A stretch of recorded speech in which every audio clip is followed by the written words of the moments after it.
lutong bahay eh.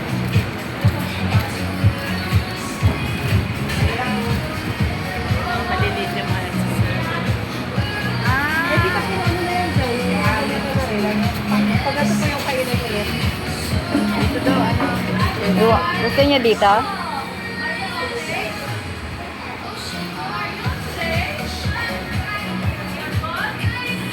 Hi, dog.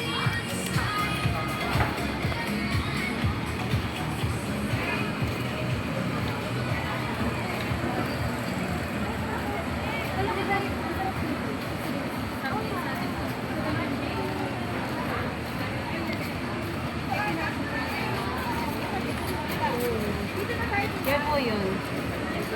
Oh, sabi niyo, gusto niyo ganyan. Oh, sige, tara. Lutong bahay na lang yan. Baso ito ha.